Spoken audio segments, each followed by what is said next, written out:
Então vamos fazer mais uma prece. Bondoso Pai, que o Teu Santo e Bom Espírito, Ele nos ajude a entender a relevância do assunto, Senhor. Amém. Cristo Jesus, como sempre, nosso Salvador, a nossa justiça, aquele que nós devemos tudo, Senhor. Hoje e sempre, nós pedimos a iluminação do Teu Santo e Bom Espírito para entendermos a Tua Palavra. Em Cristo Jesus. Amém, Senhor. Mas deixa eu... se coloca aqui para mim. Justificação e a última geração.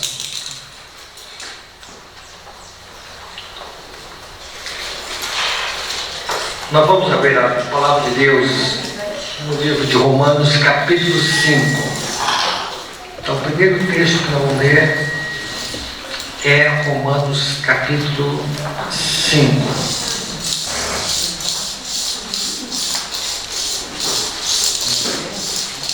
Então, e a última geração.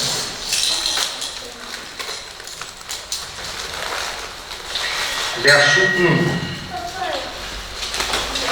Justificados, pois, mediante a fé, temos paz com Deus por meio de nosso Senhor Jesus Cristo.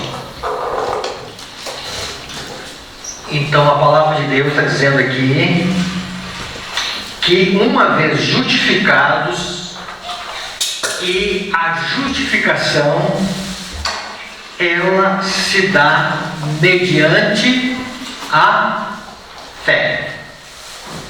E uma vez sendo justificados mediante a fé, o resultado vai ser paz para com Deus. Então aqui nós vamos estudar nessa manhã justificação pela fé. E vamos ver justificação pela fé no contexto da história final deste mundo. Quando se fala dessa palavra justificação, nós temos que entender algumas coisas relacionadas a essa palavra justificação. Tá? Você me ajude aí com o segundo slide.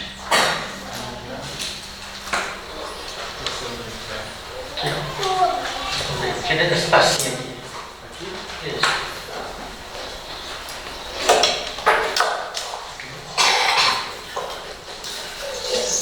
Nós temos que entender algumas coisas aqui. O que significa essa palavra justificação de uma maneira assim, muito simples? O que é justificação? Justificação nós temos que entender, e aí nós temos que ter uma outra palavra para nós entendermos essa palavra justificação. É a palavra justo. O que é uma pessoa justa? Vocês poderiam definir o que é uma pessoa justa? Uma pessoa que pratica a justiça. Tá? Uma pessoa, está dizendo aqui que ela é praticante de boas obras. Ok? Tá? Isso é justiça. O que mais? Você pode analisar como sendo justiça. É uma pessoa que luta e ajuda as pessoas para fazer o que é certo. Tá. Vamos lá. Vamos na palavra justo. O que é justiça? Ela está dizendo aqui que uma pessoa que ajuda o outro. Tá? Ok? Essas palavras elas têm o seu sentido e esses conceitos estão corretos. Mas vamos colocar aqui agora essa palavra justiça, com uma outra palavra chamada lei, a lei de Deus. O que é uma pessoa justa? Uma pessoa que ele não deve nada para a lei. Ele é um cumpridor da lei. Ele não pode que a lei requer E o que a lei requer é justiça, e essa pessoa, ela é justa. Ela está em harmonia com a lei. Ela não deve nada daquilo que a lei pede. Isto é justiça. Ficou claro? Tá? Aí vamos agora mentalizar algumas coisas mais. Vamos entender esse conceito de justiça. Tá? Adão e Eva, antes do pecado, podia-se dizer que Adão e Eva, eles eram justos? Depois do pecado, podia e pode-se dizer que eles foram justos? Tá? Então eles passaram a ser devedores da lei. Então, eles tinham uma dívida com a lei. Tá? O que a lei pediu, eles não conseguiram cumprir. Ficou claro essa simplicidade, esses conceitos? Tá? Então vamos lá. E aí veja bem, esta falta com a lei de Deus, nós chamamos de pecado. Tá? O que é pecado? Pecado, quando a pessoa está em pecado, ela está com uma devedora, ela está em falta com a lei de Deus. Se ela está em falta com a lei de Deus, ela merece o quê? A morte. Tá? Mas antes dela passar pela morte, ela está numa condição de condenada. Tá? Ela está numa condição de condenada, e aí, para receber o salário do pecado, para receber a pena, a execução da condenação, é a morte, e morte eterna. Tá? Agora, o que é justificação?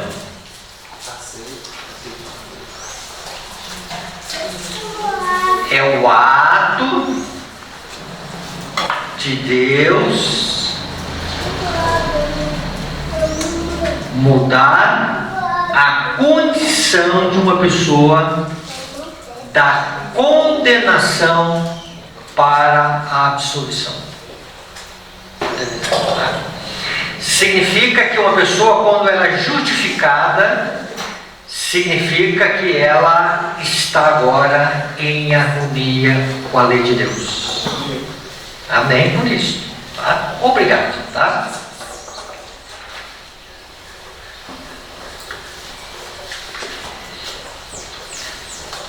Então agora aqui vamos mentalizar aqui um conceito de justificação.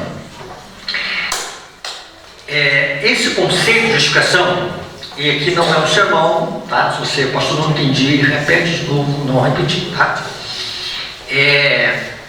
Vamos mentalizar aqui a ideia de um tribunal, de um fórum. E ali, um sentenciado diante do juiz, e chega no momento final ali, o juiz bate o martelo e diz: você está perdoado. Você está absolvido. Você não deve nada para a lei. Tá. Então isso nós chamamos de uma declaração forense de fórum. Tá?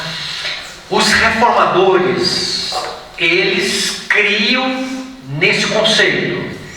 Deus faz uma declaração, Deus declara que a pessoa é justa, e a pessoa, ela está numa condição agora de justa. E eles criam isso como uma declaração que Deus faz acerca daquele que pela fé se volta para Deus. Esse é o conceito. Como que o Espírito de Profecia vai ampliar esse conceito de justificação pela fé? Olha o que ela vai dizer. Então, é outra coisa. Essa palavra justificação, você pode traduzir essa palavra justificação perdão. Então, assim, justificados pela fé, perdoados pela fé, tá? Então, o que ela vai dizer? O perdão de Deus não é meramente um ato judicial. O que ela quer dizer com isso? Não é uma simples declaração. Tem isso também, tá? Então, quando uma pessoa se volta para Deus em arrependimento, lá no céu, no tribunal celestial, no santuário celestial, Deus declara a pessoa justa perante o universo, tá? Não é vamos dizer assim, não é simplesmente uma declaração, tá? O que ela vai dizer, tá? Não é somente um ato judicial pelo qual Ele nos livra da condenação. É não somente perdão do pecado, mas livramento do pecado. É transbordamento do amor redentor que transforma o coração. Olha o que ela quer dizer aqui, tá? Então vamos voltar a esse conceito aqui, vamos mostrar um conceito aqui de fórum, de um tribunal terrestre. Imagine um sentenciado ali, um criminoso, vários crimes, e aí ele chega pedindo misericórdia, ele chega pedindo complacência, e o juiz agora, com amor, bate o martelo e diz o seguinte: está perdoado. Você não deve nada para a lei de Deus. A gente aqui em Minas usa uma expressão até popular, né? Está quites, né? Você está dentro do padrão que a lei de Deus pede. E aí esse criminoso sai, resolveu o problema dele, sai livre, perdoado, absolvido, resolveu o conflito dele. Vamos pensar da seguinte maneira: o que nós precisamos para entrar no céu? Nós precisamos não ter nenhum tipo de pecado que traz, aliás, todo pecado traz condenação, né? Nós não podemos ter, vamos dizer assim, culpa de algum pecado. Se nós tivermos alguma culpa, o céu, ele não está aberto para nós, tá? E além de nós não termos nenhuma culpa, e por falar em culpa, nós não podemos ter nenhuma culpa e nós não podemos ter também o mesmo coração. Então, de um lado, quando Deus declara uma pessoa justa, esta pessoa, ela está, vamos dizer assim, com um título, com uma garantia de que ela pode entrar no céu. Ela não deve nada, ela é justa. Mas existe uma outra coisa para entrar no céu: a pessoa precisa estar apta para o céu. Então ela não pode ter nenhum tipo de culpa, e ela não pode ter alguma característica em sua vida que a impossibilite de permanecer no céu. E às vezes nas palestras, alguns aqui já presenciaram em algumas coisas que nós fizemos. Jesus disse para nós sermos semelhante às crianças, não é assim? O que tem de bom nas crianças? Hein? Pureza, né? Elas estão ali, cria ali um mal-estarzinho entre elas, daí a pouco parece que nada aconteceu entre elas, não é assim? É isso, né? Tá? Mas crianças também temos um aspecto negativo, não tem? O que seria um aspecto negativo de uma criança? Hein? Teimosa, egoísta, tá? Birrenta, só em algum momento. Então, quando Jesus fala para nós termos as características de uma criança, ele está falando das características positivas: esquecimento, a brandura, o perdão. Quando ele fala, e quando a gente imagina agora as características negativas das crianças, será que em algum momento da vida nós temos, vamos usar aqui uma expressão que às vezes eu uso aqui em alguns encontros de família, tem marido birrento, tem esposa birrenta, vai entrar no céu? Não. Vai estragar o céu. Só não estraga, entendeu? Então o que é a aptidão para o céu? O céu é um lugar de harmonia, é um lugar de paz, é um lugar de alegria, é um lugar de felicidade. Você ia falar uma coisa? Regozijo. O céu é um ambiente encantador. E se alguém chegar lá, tá certo? E não houve correção em alguma peculiaridade da vida, aí o céu complica. Então, para entrar no céu, eu não posso estar devendo nada para a lei, em termos, sou um devedor, e aí eu vejo bem, e eu preciso então estar em harmonia com a lei, eu preciso ser justo para entrar no céu. E eu preciso de ter uma vida, e essa vida é uma vida apta para entrar no céu. Então essas duas características são as necessidades básicas que nós temos de entrar no céu. E para nós entrarmos no céu, nós temos que ter o perdão dos nossos pecados, e nós precisamos ter o quê? Nós precisamos ter libertação do pecado, e nós precisamos ter um novo coração. Amém. Quando o pecador, atraído pelo poder de Cristo, se aproxima da cruz levantada e se prostra diante dela, se realiza uma nova criação.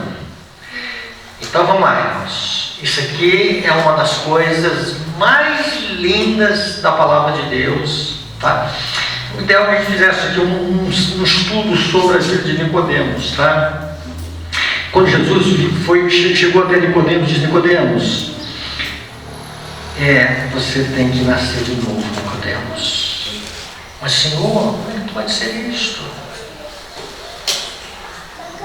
Tem que voltar ao ventre da minha mãe e nascer uma segunda vez? Nicodemos, você não nascer da água e do Espírito. Primeira vez Jesus para Nicodemos: você não pode ver o reino de Deus. Você pode falar do reino de Deus, você pode ser envolvido com as atividades da igreja, você pode ser um crente das doutrinas de Deus, você pode praticar muitas coisas, mas se o coração não foi mudado, nada foi feito. Então, irmãos, quando o pecador, atraído pelo poder da cruz, se aproxima da cruz levantada e se prostra diante dela, se realiza uma nova criação. Lhe é dado um novo coração e ele se torna uma nova criatura em Cristo Jesus. Amém. Tá? Então veja bem, uma nova criatura. O que é uma nova criatura? Tá? Uma nova criatura não é uma criatura reformada. Não é, vamos dizer assim, consertar o velho. Uma nova criatura é um novo ser. Então, na justificação pela fé, acontece o quê? Acontece o perdão do pecado e acontece a mudança de coração. Porque Deus sabe que se Ele declarar somente uma pessoa inocente, absolvida, livre de condenação, não resolve o conflito dele. Entendeu? E aí Deus precisa atuar, e Deus atua na questão do coração. Pode. Em nós mesmos somos pecadores, mas em Cristo somos justos, tendo-nos feito justos mediante a justiça imputada, justiça de Cristo, a justiça imputada à justiça de Cristo. Deus nos pronuncia justos e nos trata como justos. O que significa isso, irmãos? Quando Deus Ele pronuncia que nós somos justos, aí o que acontece? Deus está tratando como pessoas justas. E esta justiça que Deus nos trata, ou Deus nos considera justos, por causa da justiça de Cristo, que é uma justiça imputada. O que é uma justiça imputada? É uma justiça que foi creditada em nossa conta. E quando essa justiça é creditada em nossa conta, Deus olha para nós, e se nós estamos em Cristo, de Cristo então Deus olha que nós estamos em harmonia com a sua lei. E aí nós somos vistos como justos por causa da justiça de Cristo. Temos, irmãos, entender esse conceito?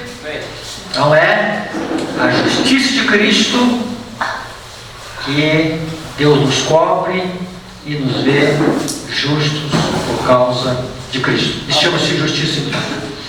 A justificação pela fé não acontece porque obedecemos a Deus. Não é, mas não é porque eu fiz alguma coisa. A justificação é uma obra de Deus feita ao nosso favor. Deus nos aceita não por causa de alguma coisa boa que nós temos, mas por causa da sua graça, por causa da sua misericórdia, por causa da cruz que Cristo Ele morreu em nosso lugar, e agora Deus nos aceita não porque nós obedecemos a Ele. A justificação não acontece porque temos condições de tê-la. Um dia desses, uma senhora da igreja disse: pastor, eu não mereço a salvação. Ninguém merece a salvação.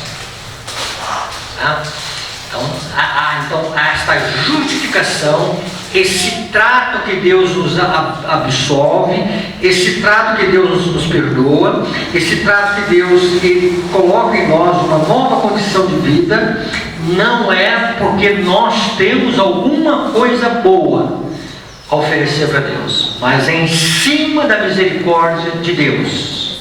Deus trabalha, Deus age, Deus efetua algo ao nosso favor. Então é justificação pela fé. E aí vem a pergunta: como obter a justificação pela fé? Aquele jovem rico, ele chegou perto de Jesus e disse: Senhor, o que eu tenho que fazer para ter a vida eterna? E aí Jesus disse para ele: guarda os mandamentos. Guarda os mandamentos se você quer ter a vida eterna. Por que Jesus colocou esta ênfase nos mandamentos da lei de Deus para esse jovem? Jesus queria mostrar, em cima da lei de Deus, que esse jovem era um transgressor da mesma, para que ele olhasse para Cristo e de Cristo ele encontrasse um Salvador. Veja bem, Jesus sabia que ele era um transgressor da lei de Deus? Sabia? Jesus sabia que ele era um professo guardador da lei de Deus? Sabia? Mas pastor, que diferença existia agora entre um professo guardador da lei de Deus e agora ele era contrário ou desobediente à lei de Deus? ele obedecia a lei de Deus externamente. O que significa isto? Nós vamos ver isso aqui, tá? Então, há uma verdadeira obediência e há uma falsa obediência, tá? Então, outra vez chegaram perto de Cristo e disseram assim: que faremos para realizar as obras de Deus? O que eu tenho que fazer para realizar as obras de Deus? É o que Jesus diz? Sabe a resposta? Em João 8, 28, 6, 28. A obra de Deus é esta. O quê? Que creia. Vamos ver João 8, 6, 28. Então, a obra de Deus é esta.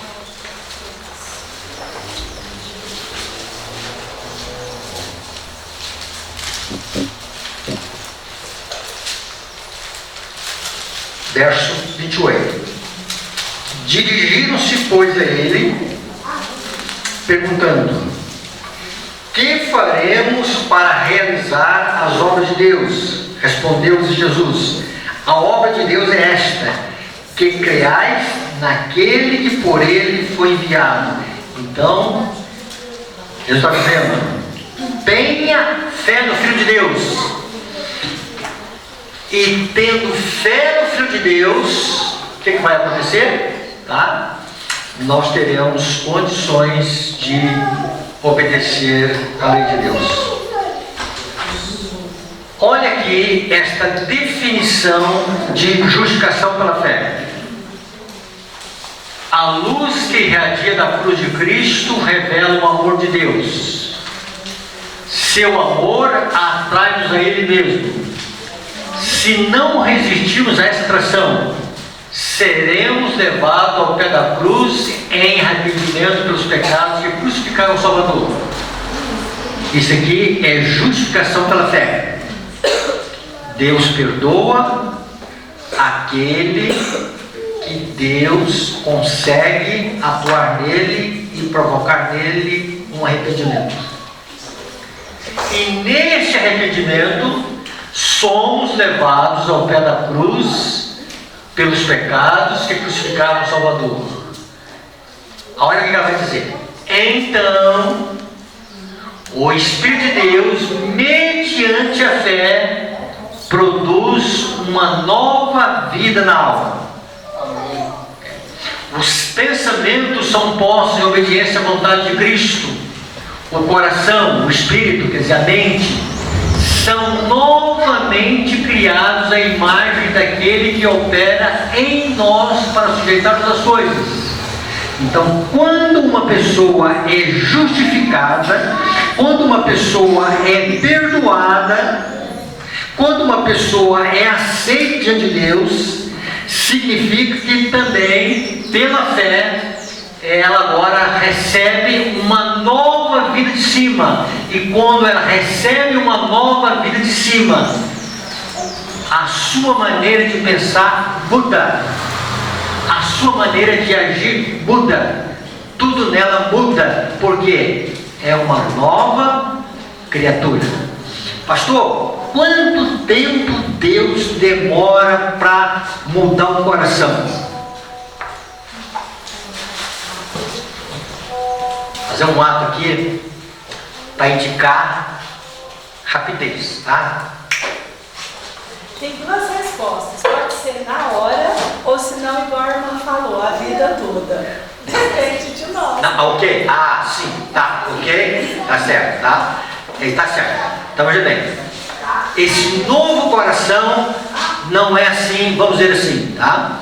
Entendi, tá certo. Quando um transplante de coração, vamos lá, medicina, vai lá, pega lá o coração de um, coloca o coração de outro, né? Aqui. Só que Deus não. O que Deus vai lá? Deus faz assim, ó. Quando Deus declara uma pessoa lá no santuário celestial, que essa pessoa é justa, vem uma graça no coração para mudar o coração. Vamos voltar aqui àquela ilustração aqui daquela pessoa diante de um fórum, tá? Crimes, delitos, Então, se ele saísse do fórum somente com a absolvição, aí a pouco ele estava lá entrando numa outra casa, cometendo um outro delito.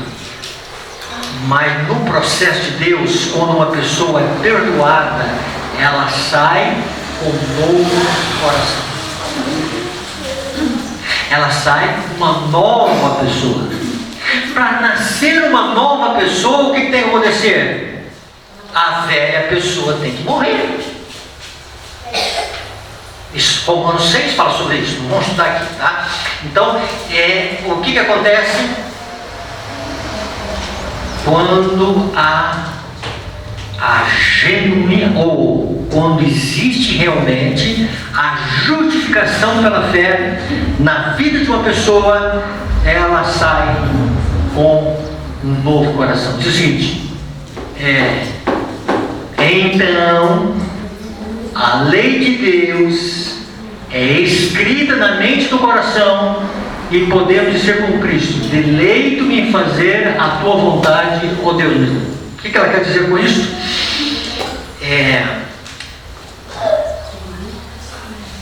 Quando Deus fala assim, lá em Ezequiel, vamos ter Ezequiel 36, 26, é uma das profundas descrições de Ezequiel 36, tá? Verso 26: dar-vos-ei coração novo, e porei dentro de vós espírito novo, tirarei de vós coração de pedra, e vos darei coração de carne. Porei dentro de vós o meu espírito, e farei que andeis nos meus estatutos, guardeis os meus juízos, observeis. Então, a graça de Cristo, ela atua para transformar o coração, e quando esse coração é transformado, Deus injeta nesse coração o amor dele, o amor de Deus. E quando o amor de Deus é colocado no coração, a lei de Deus é escrita na mente do coração. Então, uma pessoa perdoada, ela sai uma pessoa renovada pela graça de Deus, ela sai com um coração novo, um coração totalmente novo, não é um coração modificado, não, é um coração novo, é uma nova criatura. E aí nós fazemos como igreja uma confusão. Santificação, nós aprendemos que é uma obra de toda a vida, isso é verdade, é uma obra de toda a vida. Enquanto a vida durar, nós vamos ter que renunciar ao nosso eu, nós vamos ter que lutar contra as nossas fraquezas. Sim, isso é verdade. Enquanto existir essa vida, enquanto existisse o corpo de pecado, não tem que fazer isso, tá?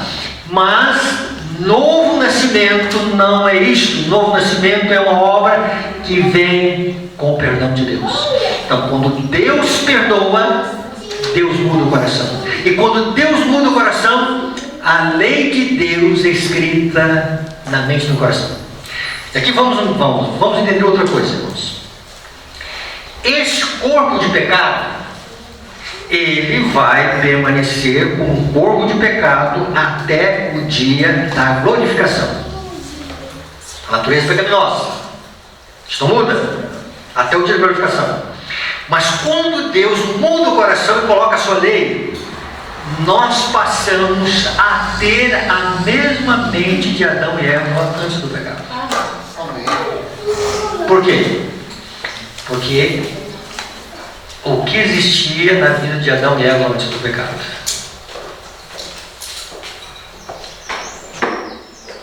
Uma mente voltada para a lei de Deus. Uma mente voltada para Deus. Uma mente inclinada para Deus. Tá? Uma mente que se deleitava na obediência a Deus. Pastor, Oi. Poderíamos dizer uma pureza tal que nos permitia contemplar a face de Deus. Uma pureza. Eles tinham uma pureza e eles tinham um corpo também, um corpo sem pecado. Tá? Além de ter eles tinham uma mente e tinham um corpo sem pecado. E com esse corpo de pecado, só na glorificação. Ok. Dentro desse conceito, irmãos, isso aqui é é o beabá nosso como adventista, tá? Então, veja bem, é a obra de Deus ao nosso favor. Então, a justificação pela fé é a mudança do coração, é o perdão do pecado. O que a reforma protestante ensinava? A reforma protestante ensinava que justificação pela fé era um perdão, era uma declaração judicial de Deus. Ok, eles pararam por aí, não deram muita ênfase. Como é que o mundo protestante declara justificação pela fé? O mundo protestante declara justificação pela fé aos modos luteros. Se você perguntar no mundo protestante, eles vão dizer: olha, justificação pela fé é Deus perdoando, é a graça de Deus. Eles estão corretos? Eles estão corretos. Mas eles pararam por aí. Quando eles dizem o seguinte: só Jesus salva, eles estão corretos. Eles estão dizendo que só Jesus salva. Só Jesus salva. Não tem possibilidade do ser humano salvar a não ser por Cristo. Eles estão corretos. Aonde que eles têm deficiência? Que eles não conseguiram entender que a justificação pela fé, ela traz, vamos dizer assim, ela traz uma consequência. E o que é essa consequência? Um novo coração, uma nova vida. A lei de Deus na mente do coração. Em vez de Deus anular a sua lei, Ele a injeta no coração. E quando Deus injeta a sua lei no coração, por intermédio do Espírito Santo, esta lei se torna uma lei prazerosa. Então tem duas maneiras de obedecer a Deus. Uma, para nós ganharmos o céu. Outra, por um profundo e genuíno amor de Cristo. Então, a justificação pela fé, ela quer fazer isso em nós. Nós podemos procurar salvação por medo ou por recompensa. É um desejo egoísta. Quer dizer uma coisa? Esse dia eu estava conversando com alguém. Não, eu não como tal coisa porque tal coisa faz mal para mim. Nossa, é assim, parte, tem um fundo de verdade isso aí. O que deve ser o certo? Eu não como tal coisa, eu não uso dinheiro de tal coisa, porque eu quero glorificar o meu Deus. Não é recompensa. É demonstrar gratidão, é demonstrar um desejo prazeroso, porque Deus, por intermédio de seu Filho, pagou um preço alto pela minha condenação. Cristo foi lá e me resgatou. Então, veja, irmãos, o que é a justificação pela fé? É a obra de Deus. Deus trabalha ao lançar a glória do homem no pó da terra e fazer pelo homem aquilo que ele por si mesmo não pode fazer. Como é que eu posso ter perdão pelos meus pecados, Senhor? O que eu devo fazer para que o Senhor possa ter misericórdia de mim? Não. Tudo que eu fizer, irmão, para alcançar o perdão de Deus, eu estou atrapalhando a Deus. E o que Deus quer fazer? Jogar toda essa glória, toda essa capacidade humana que eu tenho, toda essa, eu posso obedecer a tua lei. Não, você não pode, você depende de mim, você precisa de mim, você precisa de um novo coração, você precisa da minha graça atuando no meu ser. Agora nós vamos ver aqui, irmãos, dois conceitos para nós chegarmos no final. Quando Jesus vai lá em Apocalipse capítulo 3, e Jesus vai à última igreja, a igreja de Laodiceia,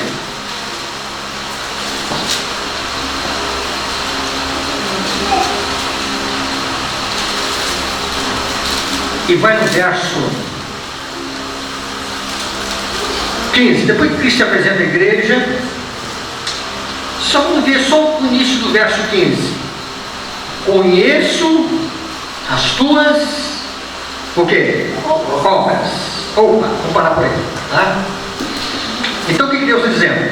Jorge, eu conheço as tuas obras.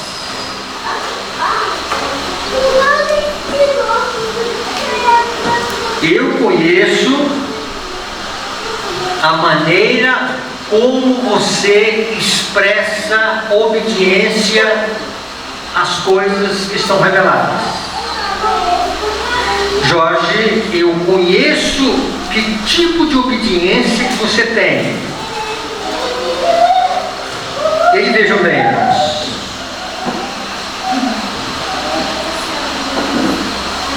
Deus não salva uma pessoa pelas obras, certo? Nada que o ser humano faz ou fará significa que ele vai alcançar o céu por alguma coisa que ele fez. No entanto, ninguém será salvo sem obediência.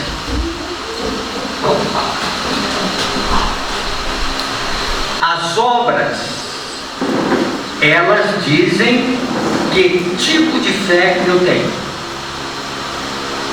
Obras são frutos. Então, se o coração é um coração onde a graça de Deus trabalha, foi renovado por ele, tá? Vai aparecer obras de justiça. No entanto, quando Deus olha para a sua igreja,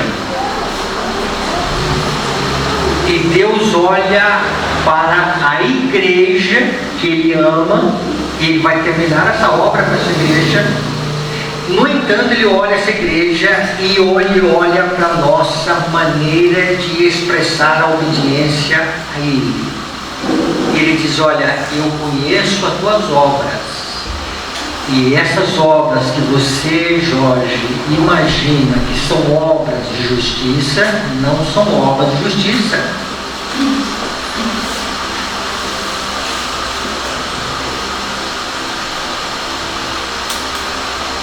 Essas obras são obras interesseiras. São obras para ganhar o céu. Não são obras de um fio do coração renovado pela graça de Deus. Então vejam bem. Olha o que está aqui em Igreja das Nações. Toda verdadeira obediência vem do coração. Tá? Jesus se trabalhou muito com isso. No livro de Mateus, capítulo 23,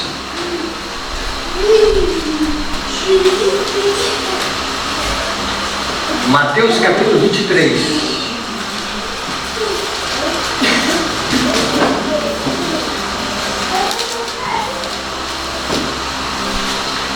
Ele vai fazer aqui algumas orientações, algumas advertências. A mentalidade religiosa daquela época, o verso 25. Ai de vós, escribas e fariseus, e hipócritas, porque limpais o exterior do copo e do prato, mas esses por dentro estão cheios de rapina e intemperança.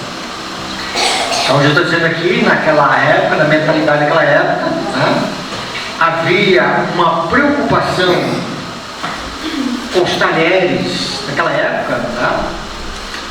Uma limpeza externa do copo e do prato, mas lá por dentro estavam o quê? Cheios de aves de rapina e intemperança. Então, para Jesus, intemperança é um processo que vem de dentro. Intemperança vem de dentro. O que seriam essas aves de rapinas? Abutres, urubus. Essa palavra temperança ou intemperança, ela significa domínio próprio. Tá? Literalmente significa domínio próprio. Então a obra de Deus não é somente o exterior, mas também o interior. E a verdadeira mudança de vida, ela acontece interna e externa.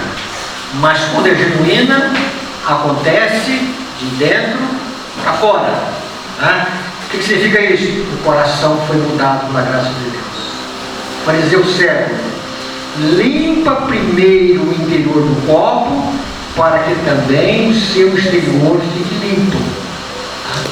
Então, qualquer tipo de obediência a Deus, que não procede de um coração renovado pela graça de Deus, e um coração não renovado pela graça de Deus significa um coração que não foi justificado pela fé. Mas pastor, eu aceitei as doutrinas. Preste bem atenção nisso aqui. Pastor, eu estou convicto que o sábado é verdade. Eu estou convicto que a lei de Deus é a verdade. Eu estou convicto que esta é a igreja de Deus. Eu estou convicto de que as coisas de Deus são assim. Ok? E na justificação pela fé, irmãos, quando a pessoa é justificada pela fé, tá? Ela vai continuar crendo nessas coisas, que são coisas de Deus. Mas não significa que uma pessoa aceitou as doutrinas de Deus que ela foi justificada pela fé. Se ela é justificada pela fé, ela vai aceitar as verdades de Deus. Está entendendo isso? Mas se ela aceitou as verdades de Deus, não significa que ela foi justificada. Ela aderiu ao conjunto de verdade, mas o seu coração nunca foi mudado. Ela nunca experimentou a culpa dos seus pecados. Ela nunca experimentou algo de Cristo como sendo o seu Salvador. Então lá, justificação pela fé, ela tem essas, no mundo protestante, justificação pela fé é somente um ato judicial. Nós, como igreja, pensamos diferente. Agora vem aqui a última pergunta do que é essa justificação pela fé para nós entrarmos na parte final. Qual que é a nossa dificuldade e deficiência com a justificação pela fé? Vou repetir a pergunta. Qual que é a nossa dificuldade com a justificação pela fé? Se é uma coisa tão essencial na nossa vida, se é uma coisa tão salutar em nossa vida, qual que é a nossa deficiência? Qualquer igreja que eu pregar isso aqui não vai ter objeção. Raramente. Passou muito a nossa dificuldade então. Da justificação pela fé. Aceitar a justificação pela fé como uma doutrina, não como uma experiência de vida.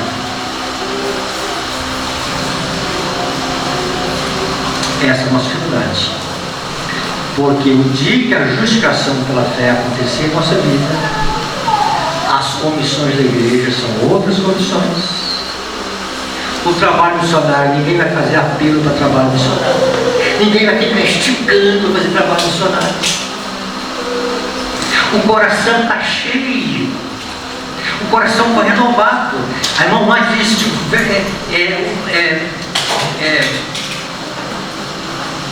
o missionário, ele que nasce no reino de Deus. Tá? Então o reino de Deus, ele não faz o missionário, ele já nasce. Tá? Já nasce. Nem todo que prega o evangelho quer dizer também que ele nasceu no reino de Deus. Tá? Porque alguns fazem do trabalho missionário o seu salvador. Se refugiem em fazer alguma coisa para Deus, estou fazendo alguma coisa para Deus, tem que fazer alguma coisa para Deus, se eu não fizer alguma coisa para Deus, vou fazer alguma coisa para Deus, e esconde dentro do trabalho os seus pecados. Ok? É o outro, ela diz que faz o trabalho missionário. Irmãos, o cenário da imposição do decreto dominical, tá? O que tem a ver a justificação pela fé e o decreto dominical? O que essas duas coisas têm em comum? São duas coisas totalmente contrárias. O que elas têm? Tá? E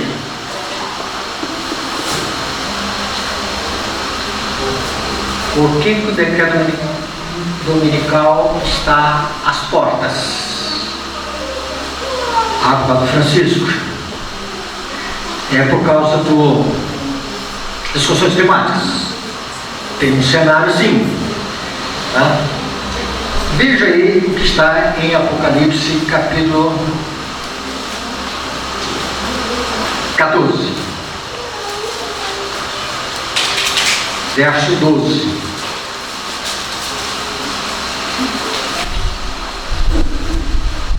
Aqui está a perseverança dos santos, os que guardam os mandamentos de Deus e a fé. A expressão aí não é em Jesus, é a fé de Jesus. A tradução correta é a fé de Jesus. Então vamos lá, pegar o texto de trás para frente. Aquele que tem a fé de Jesus, este guardará os mandamentos de Deus. Aquele que tem a fé em Jesus,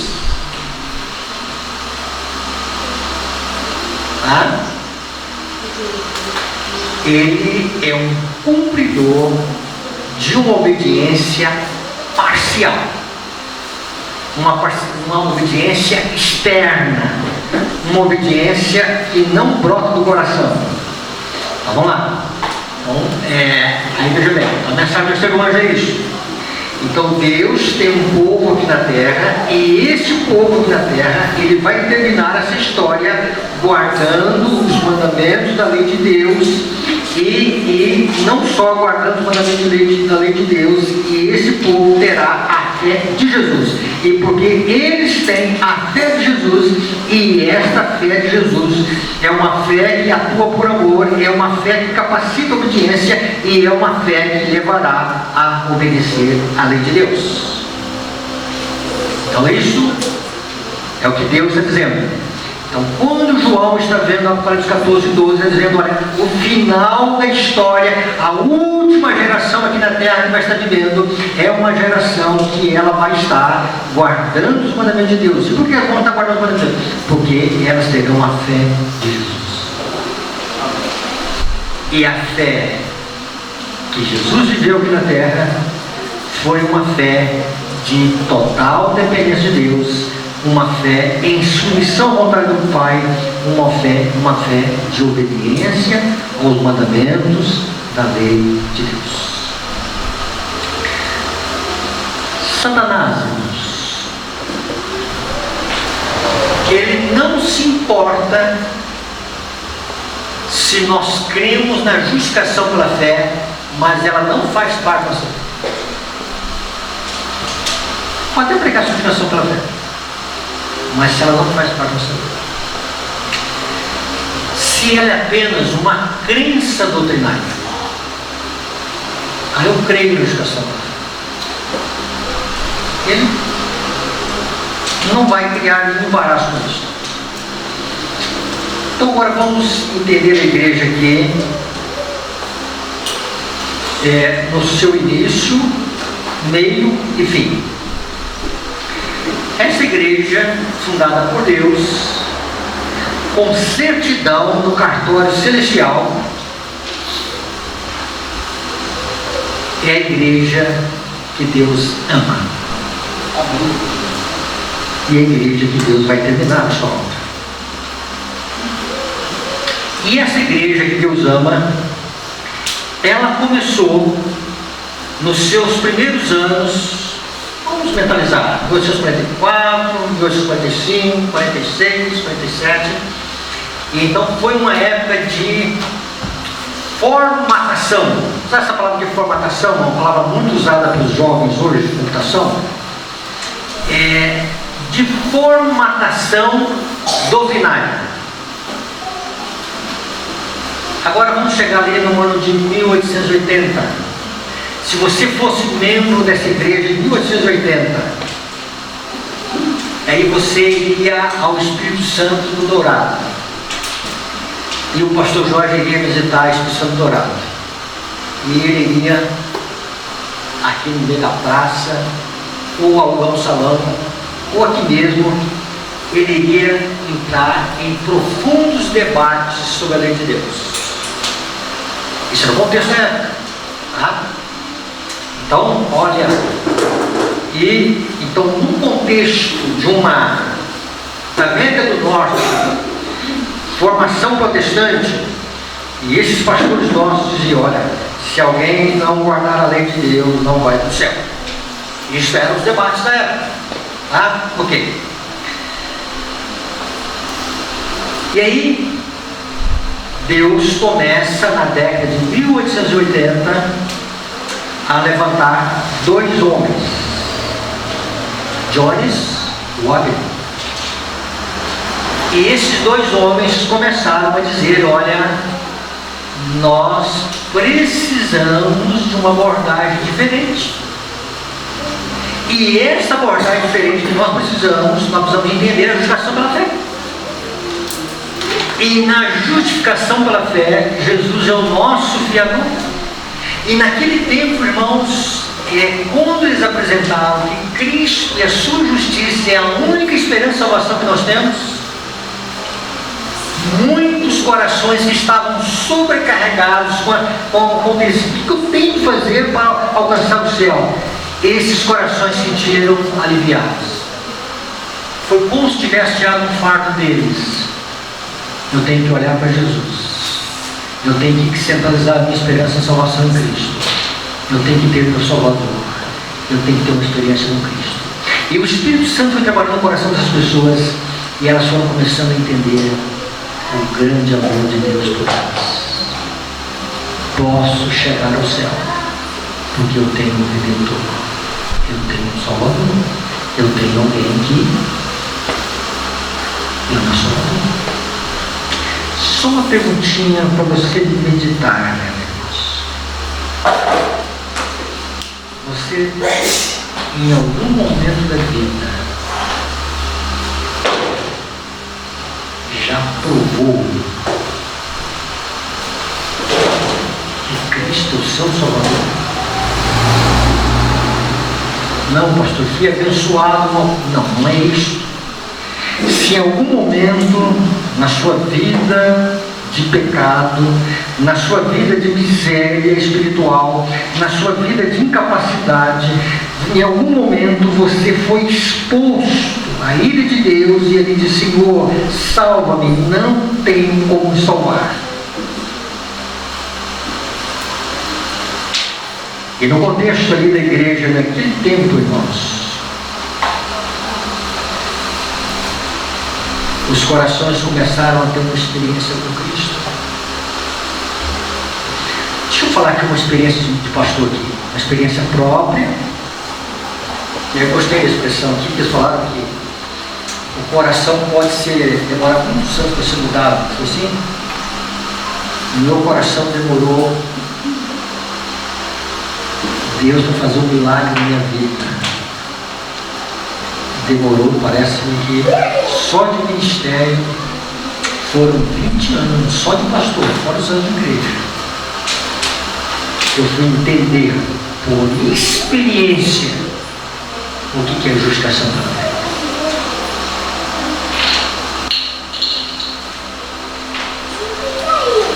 E aí vejam bem, no ano de 1888, foi uma data em que a Igreja de Deus se reuniu para uma assembleia, para uma conferência nos Estados Unidos, a liderança da igreja, e lá foram colocados essas ênfases sobre a justificação pela fé e a salvação de Cristo e como Deus nos salva, como Deus nos trata. Como falamos, muitos corações se sentiram aliviados, mas houve uma rejeição.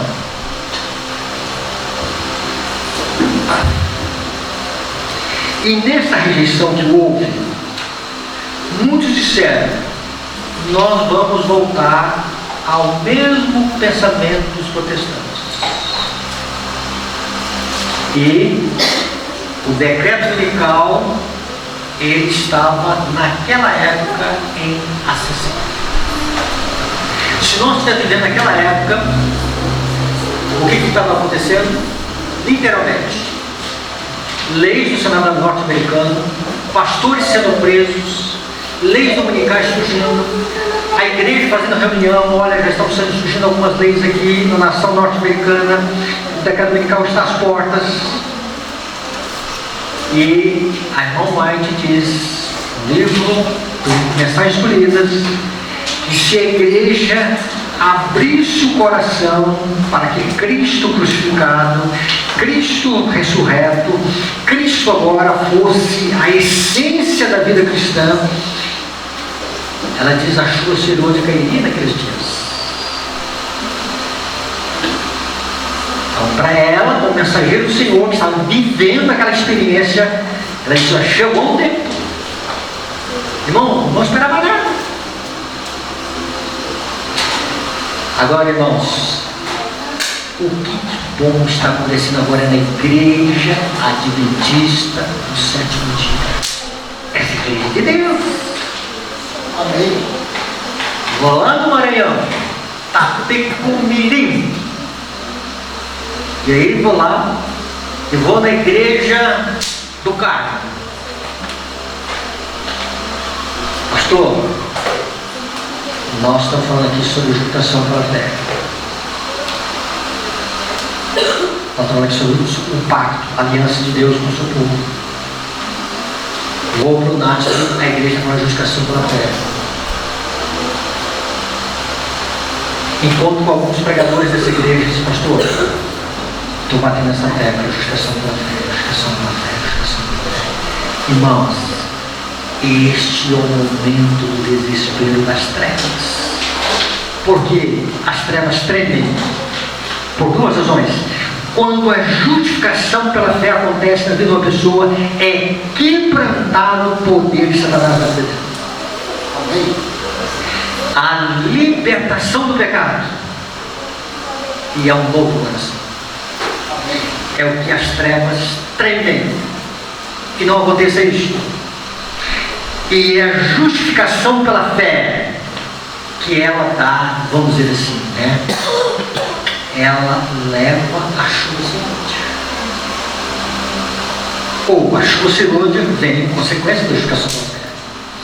Então, dentro desse contexto, irmãos, tá? A igreja está vivendo o seu momento mais glorioso em termos de luz está vindo sobre a igreja. Justificação pela fé. Não simplesmente com uma crença doutrinária, mas eu tenho que me apoderar de Cristo, eu tenho que me render a Cristo, eu tenho que pedir ao Espírito Santo que Ele faça uma sondagem na minha vida. Senhor, como é que está meu coração? Não conheço, Senhor, só Tu conheces. Senhor, não me deixa viver dentro da superficialidade. Senhor, não me deixe viver só na crença doutrinária. Eu preciso de mais. Eu preciso de um Salvador na minha vida. Eu preciso de um Redentor. Eu preciso da cruz na minha vida. Amém. Irmãos, sem a cruz, o Jorge não vai chegar ao céu.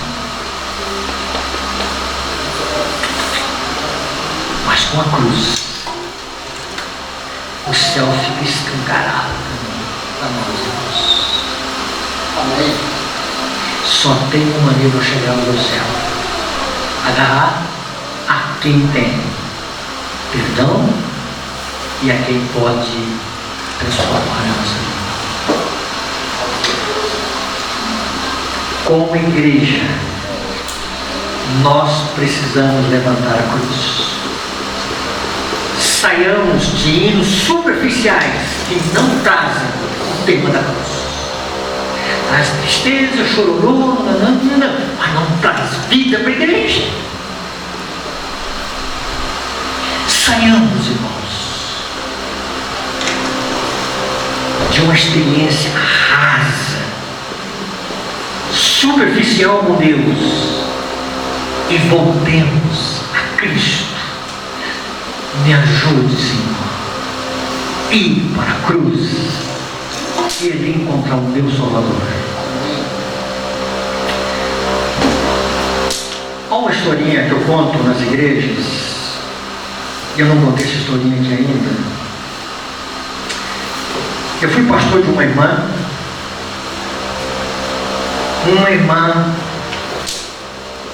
ranciosa, amargurada, uma irmã zeladora da igreja. Se o pastor dissesse o seguinte: irmã, esse público não pode ficar aqui, tinha confusão na igreja.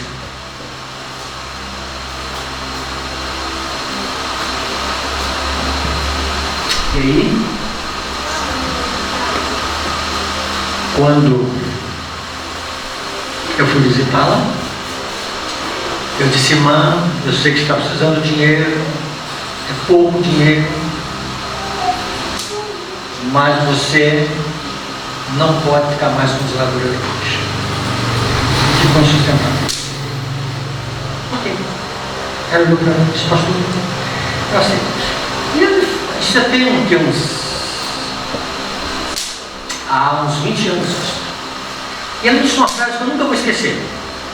Eu vi sabedoria nela. Ela disse: pastor, se eu não suporto a igreja me mandar embora por causa de uma zeladoria da igreja, como é que eu suporto o decado dominical?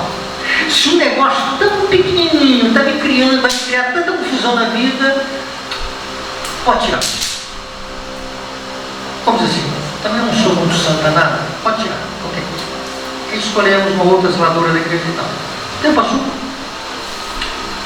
E aí um dia eu olhei e disse assim: eu vou arrumar um casamento para essa irmã. Se casar sabe. Uma boa ideia. Eu olhei para a irmã e disse: olha, vou arrumar um casamento. Se melhorar a aparência, melhora. Aumenta os pretendentes. Vou dar uma ajeitadinha no pastor. E o pastor tem cada ideia, irmãos, mirabolante. E uma delas eu disse: olha, cheguei perto da irmã e disse: irmã, nós vamos pagar um dentista, um profissional, um protético, e ele vai fazer uma dentadura, e a irmã vai estar com dentes novos e vai aumentar a chance dela arrumar mais namorados, né? Aumenta a chance, aumenta. E aí eu cheguei para essa irmã: vamos fazer uma vaquinha. Eu disse: não, pastor, o senhor não vai fazer isso. Mas por quê, irmão? Pastor, vou te contar uma história. Esta irmã que você quer ajudar, ela não pode ser ajudada. Por quê? Vou te contar a história. Ela sente deve ficar assim. Mas por que, irmã? Financeiramente falando? Não. Quando os filhos eram pequenos, ela mordia dos filhos. Agora ela quer punir a si mesma. Ela fica punindo o passado dela. Irmãos, quando eu vi essa história, meu coração assim entristeceu. Uma irmã, zeladora da igreja, dizimista, missionária, encrenqueira, mas fiel naquilo que ela fazia na igreja, tá?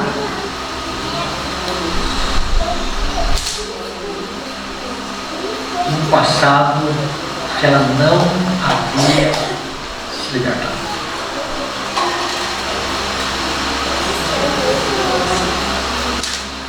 Esqueci da irmã no casamento. Os dias foram passando.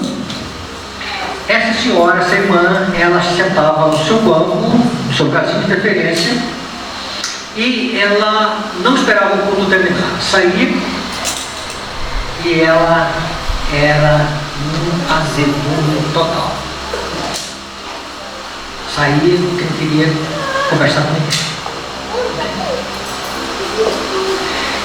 Um dia na porta da igreja, ela chegou perto de mim, deu um sorriso e disse: pastor, achei. Achou o quê? Achei o meu Salvador. Encontrei o meu Redentor. Olha, irmão, você achou? Sim, pastor. Estou numa felicidade, pastor. Irmãos, a graça de Cristo na justificação pela fé, quando Paulo diz: justificados temos paz para com Deus, vem, irmãos, um pacote de bênçãos na vida, vem segurança, vem alegria, vem restauração, vem cura, feridos do passado, Vem coisas que atormentavam a nossa vida, irmão. Quando o poder da graça de Deus entra, quando uma alma é perdoada, o céu trabalha para restaurar. Amém. Não se achou só cheio. Eu volto um dia à igreja, olhei para essa irmã, ela deu um sorriso. Aliás, mas agora ela não esperava alguma coisa. Agora ela esperava o culto acabar. E na porta da igreja disse: pastor, eu quero abraçar. Isso, dá um abraço, pastor. Abraço, mas eu sabia que era um abraço fraternal, sabe? Eu sabia que ele era um abraço puro, de que um Salvador, de que a alegria de Cristo invadia a sua alma, de que agora ela tinha cura para a sua vida. Pode sim, irmão, pode. Abraça, abraçava. Um dia eu olhei para aquela irmã na porta da igreja, deu um sorriso, e ela estava com uma dentadura nova. Para a igreja era uma dentadura nova. Para Deus e para quem conhecia a história, era um passado que não incomodava mais. Irmãos, isto é justificação.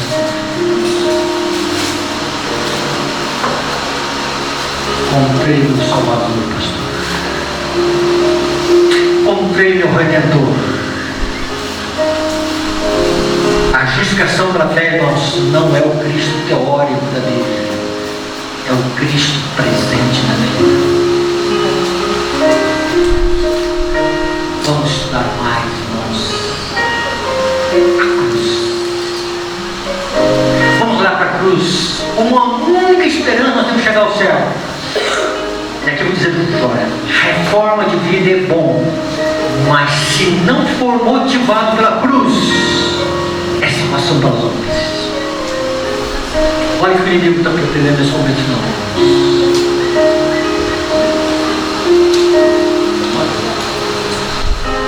Esse é o último slide.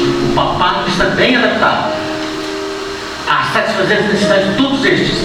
Está preparado para as duas classes da humanidade, abrangendo o mundo todo: os que desejam salvar pelos seus méritos e os que desejam ser salvos dos seus pecados. Por que a terra se maravilha seguindo a besta? Porque muitos querem se salvar. Você não pode salvar. Você não tem esse poder de salvar. Como é que eu vou chegar ao céu? Agarra-se a Cristo. Mas eu vou chegar com os pecados? Não. De Cristo vem libertação dos pecados.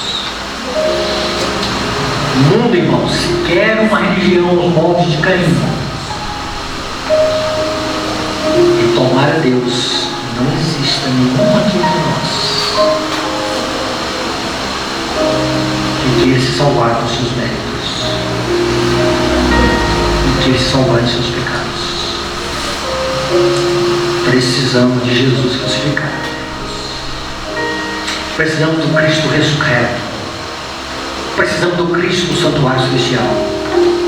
Precisamos do nosso sumo sacerdote. Precisamos do nosso advogado. Precisamos do Espírito Santo nos convencer do pecado, justiça e juízo. É isto, irmãos, está dizendo para nós: o fim não vai chegar. O fim chegou. Era isso que faltava à igreja, na igreja de 27º dia. A cruz se levantada. E quando a cruz é levantada, irmãos, a lei de Deus é levantada. Que Deus nos ajude a entender isso. Que Jesus seja o nosso Salvador. Que Jesus seja tudo para nós. Que Jesus seja o ser amado por Deus do seu coração. Precioso é Jesus, irmãos. Bom é Jesus. Santo é Jesus. É o padrão que vem da lei de Deus. É a justiça que vem de Deus. A salvação é crer em Cristo, abraçar a Cristo, confiar em Cristo. Bondoso Pai, nesta manhã nós estamos ouvindo aqui, que a Tua graça é grande, Senhor. Que a Tua misericórdia é grande, Senhor. Que o Teu poder é grande, Senhor. Abençoe a Tua igreja, Senhor. Cada coração, Senhor. Pai, que nós possamos entender a justificação pela fé como uma experiência de vida, Senhor. Como uma permanência em Cristo. Não, Senhor, simplesmente como um perdão, mas sim como uma transformação de vida, Senhor. Que a tua igreja avança, Senhor. Neste momento final, crendo que nós temos valor. Temos condições de chegar ao céu, Senhor. Porque Cristo dá para nós a Senhor. Hoje, Senhor, por Jesus.